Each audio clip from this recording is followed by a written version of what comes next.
So, anyhow, we are still in 1 Kings, muddling through, and my study time got cut short a little this morning because I had to go hook a furnace up to a generator, so that took me a little while, and I didn't get back to polish the lab. I had a couple of 5-year-old whys that I couldn't find the answer to, and I You never... looked them up on the computer and it said? You know, I tried that, I pushed that button and pushed that button and pushed that button, and it would not come on. I don't understand it. I had the same problem when I go into every room and I flip the switch on. And you do that when the power's out, you know it's out. And you walk in there, and we turned the valve off so you know that you won't. Because what little water we have, you conserve. So, anyway, we are in 1 Kings, and if I'm not mistaken, I think we were getting a stab at the brass works last time. Around verse 13 we started, I think. And we found that King Solomon had brought Hiram from Tyre. And he was a widow's son from the tribe of Naphtali, and his father was a man of Tyre, a worker in bronze. And he was filled with wisdom and understanding and skill for doing any work in bronze. So he came to King Solomon and performed all his work. So he brought in the expert with connections both to the nation of Israel and to Tyre. So it sounds like this may have been his mother was from the tribe of Naphtali.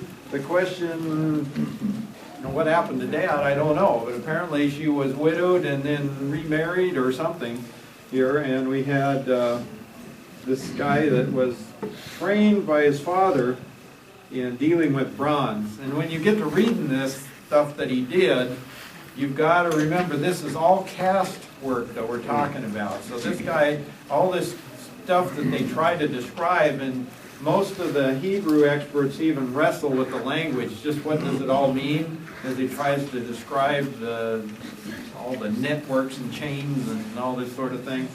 But he's doing this all in bronze. They're casting it, and they're down on the River Jordan, and they have set up a foundry down there, basically, along the river. And we believe that the place they chose, and the reason it's so far away, was for the soil. Because you need a certain kind of clay sand combination soil to pack in and make those molds that they're going to cast this bronze in. And it's got to be just the right stuff. And in those days, you didn't haul sand a lot of miles, so you kind of went to the sand rather than pack it to where you're going. Plus foundries, they're going to probably need some water, and so they need to be close to a source of water to do the cooling or whatever they need to do with things. And you're going to have to be somewhere where there's fuel or access to fuel. And so I suppose on the main line, the main road through the Jordan Valley, probably gave them access to that. Maybe they must have used the leftover shavings from the cedar that they brought in. I don't know. Hard to imagine, but it had to be a massive operation with multiple furnaces to be able to pour all this stuff. So they began with 2 pillars of bronze, and they're 18 cubits high. So you got to get your brain around that. 18 cubits means somewhere around a half again that. So we're somewhere around 27 feet tall. So we've got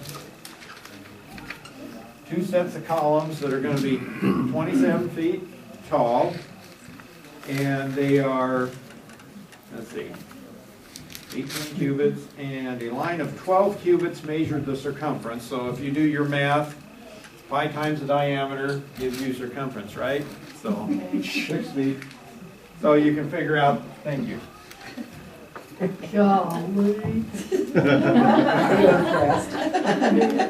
I'm actually going to see 6 point something. 3.1415. Did anybody see that little kid that can do that and keep going?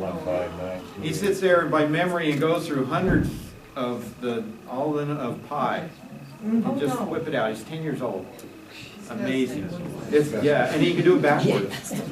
You can start so many out and work back. Anyway, so it's a little over 6 feet in diameter, 27 feet tall, is the main part of this of these bronze pillars.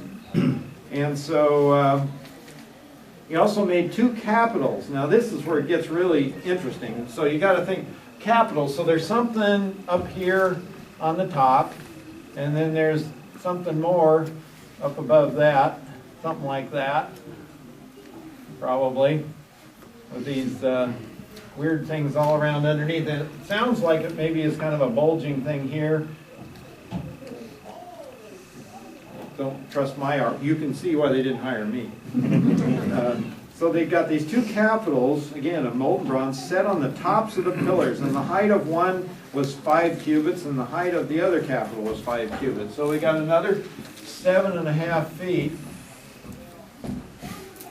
up here on top. And there were nets of network and twisted threads of chainwork for the capitals, which were on top of the pillars. 7 for the one and 7 for the other. So around these things is some kind of chain network, so they're, whether they're not solid, whether it's a network or whether it's around a solid piece, but there's something that goes, you know, around, and whether it's zigzagged or just how that works, but there's some kinds of these ornate chains and, or looks like rope maybe, twisted cord looking, the way it describes it. Nets of network and twisted threads of chainwork. So would it look like you'd taken chains and imagine molding that? You wonder what that was symbolizing. Exactly. Everything has a purpose. Yes, and if the power hadn't been out this morning, I know I'd have had the answer. But that's what I was wrestling with. Was you got twisted cords, you got chains, you got, and the Hebrew, I guess, is a little difficult there. So there's several different versions. But it was very ornate, obviously. And so we've got all this fancy stuff on there. And let's see, I lost myself now. Threads, chainwork, and 7. So there's 7 on each one. And by our numbers, yeah. Well, what if on the computer you typed in, now this sounds silly, God, you know, and then you could ask him the question and he'd probably tell you. You know, I could. And hopefully his line isn't offline like Wikipedia was and Google, and then we'd be okay. I don't know if he was protesting the government's Censorship? censorship, you know. He doesn't want anybody censoring his site. Yeah, he might do. I mean, he would be the one that would have a complaint because he's the original founder of anything, and anything that's been used, he copied from him, And so. you could say, you guys have got this all figured out wrong. All right. Anyway, Go on. so I don't think I'd get too far with that, but I could try. You erased that from the film. We've got 7 of them. Remember, 7 is the number of completion or perfection, so I would guess that that has something to do with why there were 7, that it meant this, it topped it off, it was complete somehow. And what the threading and the chaining and all that means, I just do not know. So he's got the pillars, and he's got 2 rows around one network to cover the capitals, which were on top of the pomegranates. Oh, I missed the pomegranate somewhere. And so we did for the other capitals. So we got pomegranates around these things. I think in verse 20, it tells us more about them. It says, and the pomegranates numbered 200 in rows around both capitals. So with all this other stuff going on, they got some kind of these little, you've seen the little pomegranates, little round thingies, and there's 200 of those buggers all the way around. Above the network. And somehow fastened above it or below, somewhere in there, in that whole thing is this, the only, if you get nothing more than this was really intricate work. And the pomegranates we talked about a little bit last time. Remember, they are also found on a robe. Remember that? They're on the high priest's robe.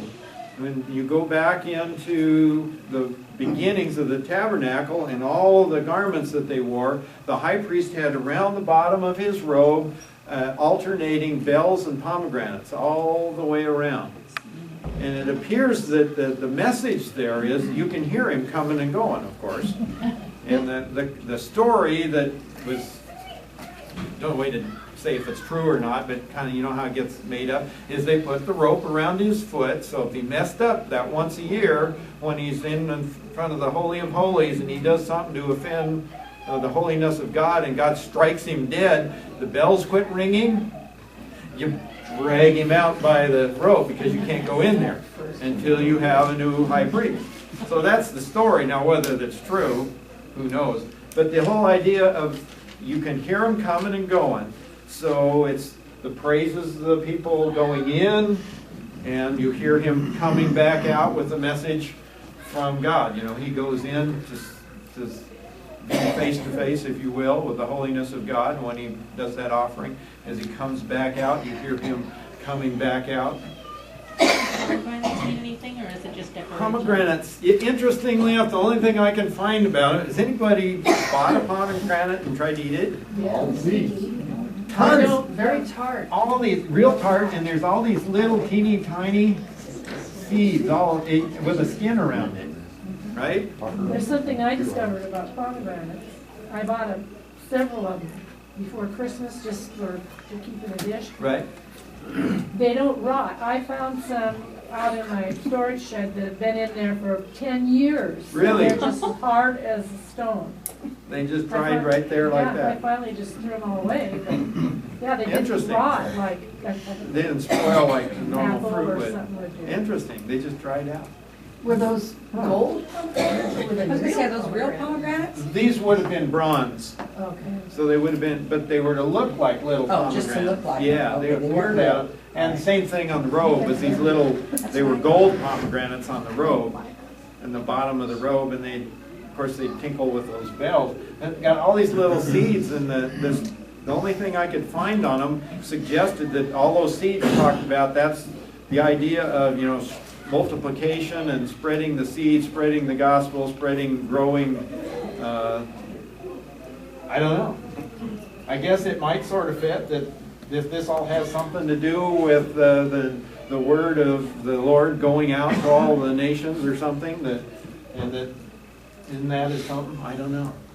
It says that to Abraham, the promise was that all nations would be blessed through you, and you'd be the father of many.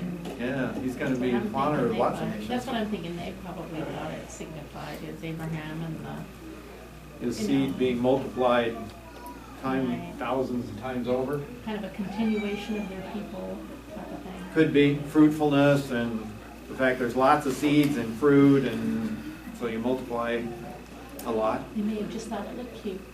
Yeah, yeah. It'd be interesting if you get to heaven someday and say, Lord, why did you have them? And he says, well, I just thought it looked pretty.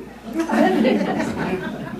make you look differently at pomegranates from now on, Yeah, to see that they're. yeah, and you keep them around, see how long they'll last. You wouldn't want to try to eat one. Yeah. No kidding, But they're they're- hard as a rock. Well, I'll be darned. That's interesting. So here we have these capitals, they're all this decoration, and tons of twisted threads and networks that gets confusing as you read it. And 2 rounds around this and around that, and the top of the pomegranates, and he did the same for the other one. And then it says, and the capitals which were on top of the pillars in the porch were of lily design, 4 cubits.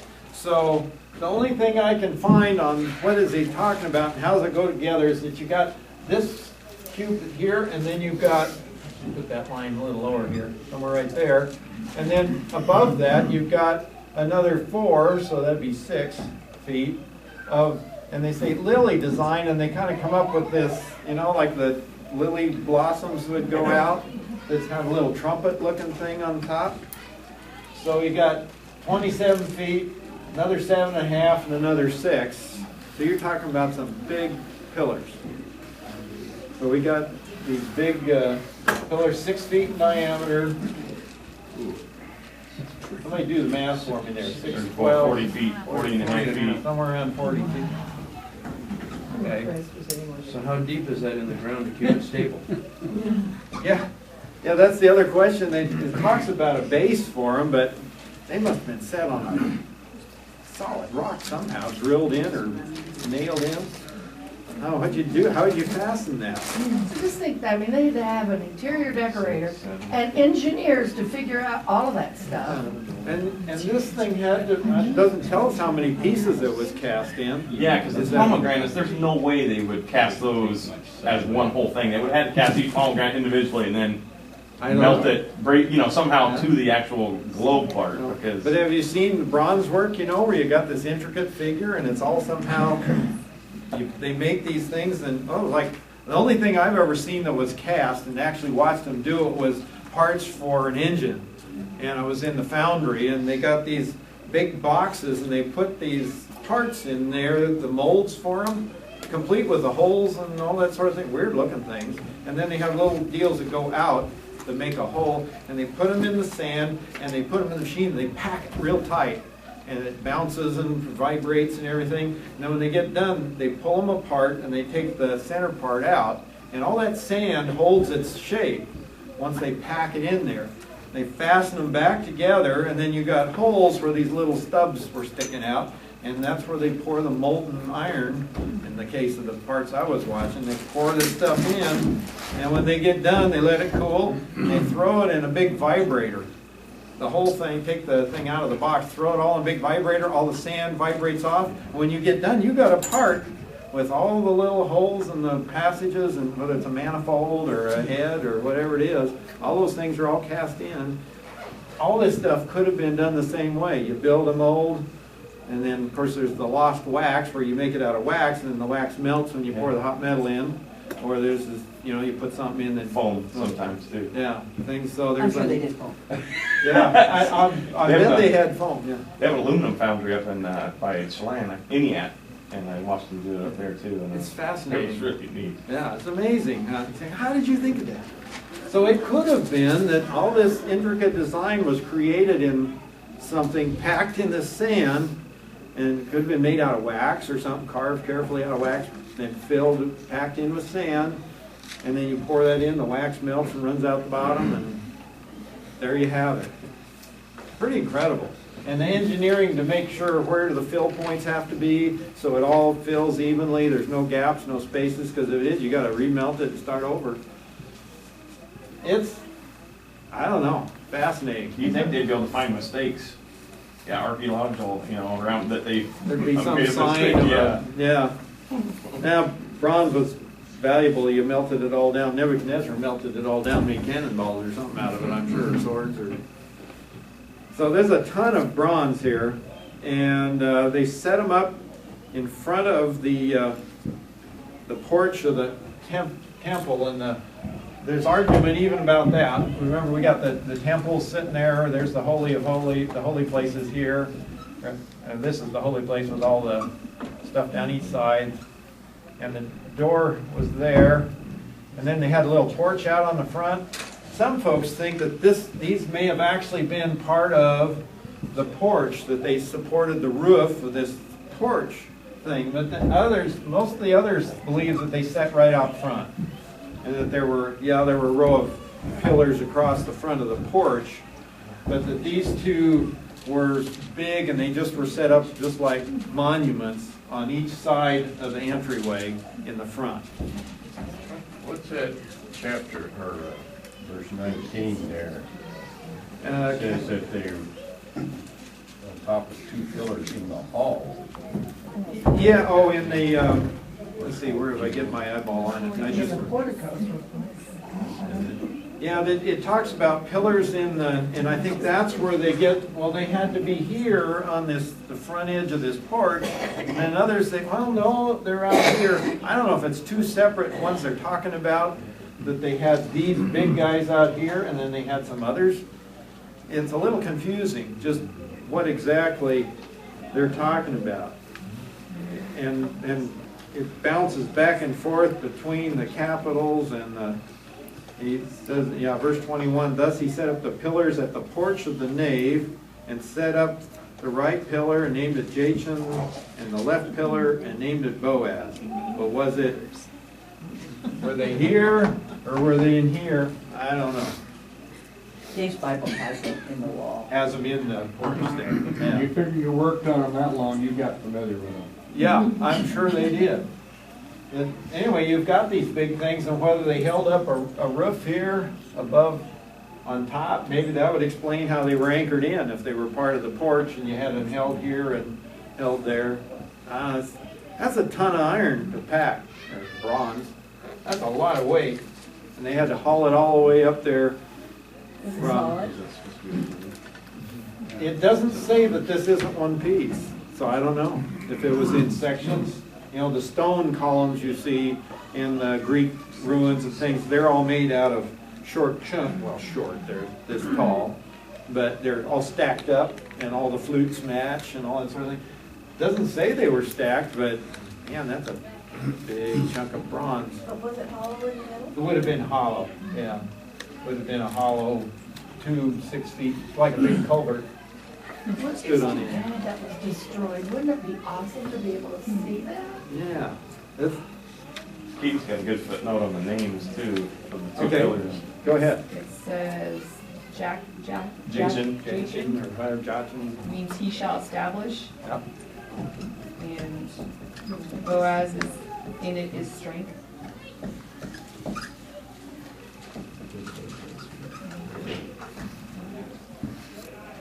So he's got names for them that are talking about what the whole temple and everything is. That God is the one that establishes, and in him is strength. And these two reminders as you go in every time of that, and everything, whatever this all meant to them.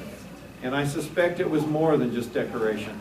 There were reminders of the decoration that was on there. It was to remind them of the kind of God they had, what he had done for them, what he would continue to be. This whole thing is to looking ahead to the future. There's little bits of maybe glimpses into the heavenlies in this whole thing. There's also teaching tool that we talked about before, just like the paintings on the carvings in the great cathedrals of the world that were there for a people that didn't all read, and they were there to teach the stories. Here is a similar thing as a visual aid to all the things they heard in the teachings from the law. So all these things would have reminded them, and I'm sure they were taught what they were. The next one we've got here, we're running close on time, but we've got to get into this next part. Because this next piece of bronze, this is one piece we're talking about. And it's an impressive piece of iron.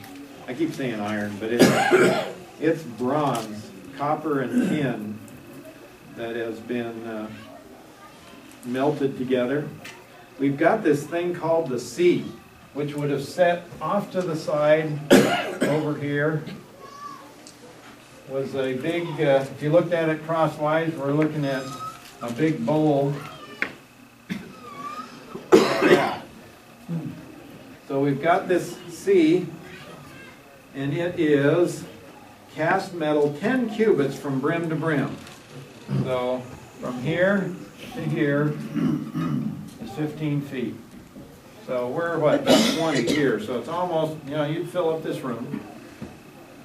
And top to bottom, it is 5. So we're looking at about 7.5 here. Which, interestingly enough, if you add 2 of those, you have 15. So it's a sphere that's cut in 2. You got a perfect, just like taking a tennis ball, cut it in 2, you know, they're hollow in the middle. And that's what we've got, a tennis ball 15 feet across, pretty much as high as the ceiling here. So you could probably, this half of the fellowship hall here to the wall there, set it right in here. The calculation I read on it, it seems a little high, but it may be right. When you filled it up with water, 20,000 gallons. That seems a little big to me. I'm not sure how they calculate that, because I'm looking at that going maybe 10. That's a big sphere, but Mine says 11,000 pounds. yeah, that sounds, I was gonna say 10 or 11. I don't know where the 20 comes And from. my footnote says 2,000 baths. Yeah, so there's, maybe 11 might be more like it, Because when I'm thinking about, I got a 10,000 gallon tank at home, and yeah, you could probably fill this 10,000 gallons, so it's got to be in that neighborhood. So if we err on the small side, we got some weight in bronze. It's 3.5 inches thick here. So about that thick, roughly, about wide as your hand.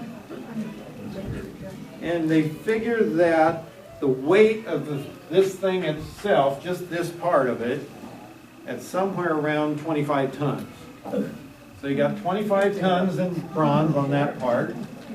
And then you've got, let's say 10,000 gallons of water at 8 pounds, so there's 8,000 pounds, so that's another, what? 44 tons. 44 tons, maybe.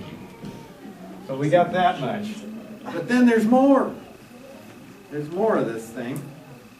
So we've got the sea, we've cast it, and it's decorated as well. Under my translation says, okay, 30 cubits in circumference, so you can do the math there. And under its brim, gourds went around encircling 10 to a cubit, completely surrounding the sea. The gourds were in 2 rows, cast with the rest. So there's decoration around the edge of this thing of some kind of little gourdy things that go all the way around. And I have not yet figured out anybody that tells me what that gourd is all about. Or what, there's a different translation that says something else. I haven't found it. So it's decorated around the outside. And it stands. This is the neat part. It doesn't just sit there on the ground. It's set on something. A set of oxen. So, boy, I'm in trouble now. You got these guys, 3 this way. There's the head-on one. There's the other one. You got these oxen out there, and you got 3 of them this way, 3 of them this way, 3 that way. So you got 12 altogether of these oxen. Not real ones. Not real ones. Bronze oxen, rear ends in, facing out, the 4 directions. So there's a symbolism there. The 4 corners of the world has to be talking about all of mankind somehow. And yet there's 12. Is that referring to something, to the nation? So there's 3 deep, they've got their back in, the first Right. one is got his back in it, and then they've got back to nose and back to nose in there. No, there's 3 facing together side by side. Side by side, not going in the this end. way, and then 3 side by side out this way, this way. Okay. So you got 4 sets of 3. And then this basin sits right on the backs of those oxen. So you have to raise that thing up. And does it give us dimension here? I forget. I don't think it tells us. And its brim is at the brim of a cup as a lily blossom. It could hold 2,000 baths. So apparently it's not, I made it square here, but it's got kind of a nice little narrow rim like a lily on it, flares out. And then with the gourds underneath. That was really high, around feet tall. It would have How did been. you get the water in and out? That, you know, everybody speculates on that. Some say there had to have been some kind of spigots on that thing to get water out around the edge, but there's no mention of it. And the other would, yes, a ramp and steps or something, and lots of buckets. Unless they had some way of getting some gravity from water above. They're up on the hill, so I don't know if they had pumps in those days, so I would guess they had to pack them up there and pour it in and keep it full. And this would have taken the place of the laver in the temple. This was the place where the priests would wash, the ceremonial cleansing, before they would serve in either at the bronze altar we're going to read about later is down here. So that's where you would go to wash before you did any service. You'd actually get in it. No, they would somehow have poured water out. Either they would dip it out, or some people say, oh, there had to be some kind of little spigoty things out here, you know, where you could go up and turn a valve or pull a stop and somehow get water and wash your hands. That water would get really rank if they just sort of, Yeah, they must have gone through it a lot. I would guess there was a lot of water going through there all the time, because you think about all the sacrifices and all the priests daily. and evaporation would be going on. It's a hot place in the summertime. So they would probably had water going through there pretty steady. But that's not the only water they have, and we're kind of out of time, but you're going to find out they got 5 more that probably on each side out here or somewhere gathered up, and these things are mounted on wheels. And this was for washing the priests. These are for all the washing of all the sacrifices. Is that what they call the bath? The baths, yeah, they would have been, they're talking, and each one of these is 300 gallons. Baths is a measure. It is? Yeah, It's amazing. Yeah, it's not like a bathtub, but it's a, it's a measure. yeah, a bath is like a gallon, no, however big they argue about how big a bath is. So that's when they talk about a bath of wine. You really don't have to get in it. I've been making that mistake a while. So here we are, and of course what's just drives me crazy is, Lord, why did you go into all this detail and all this trouble to explain this? It's got to mean something to us that you went to so much trouble to record all this. You know, yes, it's impressive what Solomon, the work he went to. It's impressive, all the decoration and the things that are on there, but we don't even really understand what it all was about. Why does God go to so much trouble? Some of it has to be in that we've lost some of the explanation in the detail. Some of it, I think, very well may be in some of the numbers and the dimensions, that there's messages in that. And trust me, the scholars are divided on whether numbers are significant that way in the Bible or not. And there's this, the guy I've been reading about makes a compelling argument that they aren't, there's numbers that are used as like numerology, and these numbers mean some super spiritual, not scientific, but some, you know, you can predict when the Lord's going to return because you add up all these numbers in the Bible, and it will tell you that it happened last year, and we missed it. There's that kind of numbers, and then there's what this Grant is talking about makes a lot more sense. He says God wrote this, and he put these things in there that you can follow the pattern through. And it's not like there's some super secret code, but you can see the pattern. And he will take you through, for example, the Pentateuch, and say each of those numbers is significant. The number 1 is significant, and that's Genesis. And that's about God doing the creation and about the beginnings.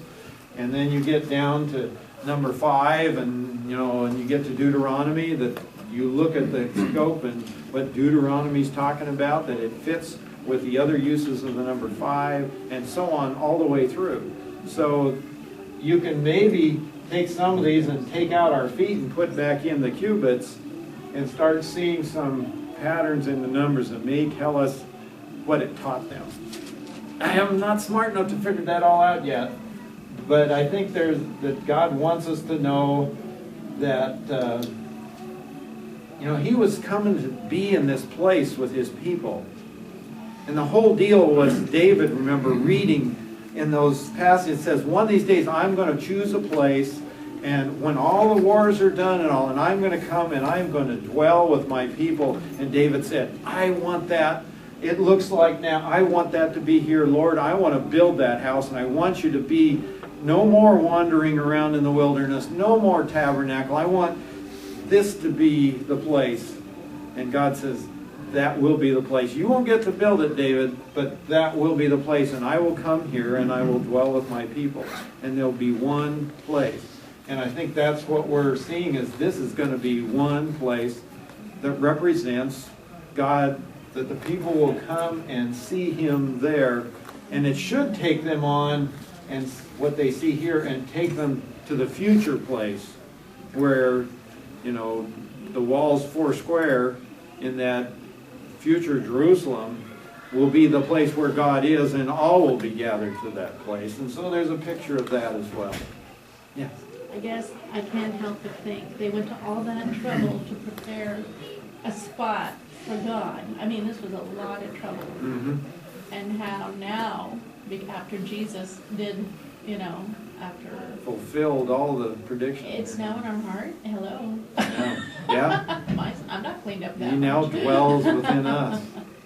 I don't look that good. Amazing. I think that when we get to heaven, somebody's gonna have a great big Sunday school class, like maybe Solomon would be the teacher. I hope so. Yeah. And he will explain why. Wouldn't that be cool? I've had a number of instructors over the years that believe that that will exactly be the case, that when you get there, there's going to be the opportunity to sit down and say, here's what you, and we'll all go, ah, why didn't I get that? And the blinders on. And some of this will make a lot more sense, but man, to see the Savior, it points, this whole system points right through the Savior and points right to the time when all will be dwelling with Him. It's pretty amazing, the teaching tool that's in there. We just kind of banged around on the edges today. So let's close before they come invade us here. They'll get restless real quick. Father, we thank you for our time this morning, and we haven't got into a lot of great spiritual truth this morning as we wrestle with your words, revelation of these massive projects that were performed in the creation of this special place of worship. Help us, Father, to, if nothing else, maybe catch the heart of the Creator, Solomon, as he planned and prepared all this, his desire to have a place where people would come and their jaws would drop. They would be in awe of the place, and that it would prepare their hearts and prepare their minds to realize that they were in the presence of Almighty God, that this was the place you would dwell. And indeed, we will read about when you came and the glory descended into this temple and filled the temple. Father, help us to be truly amazed, too, of the fact that you dwell in us. As we read this, that we are now the temple of God, that He dwells within us. And may it change the way we look at ourselves and the way we look at our assignment from you. We thank you, Jesus.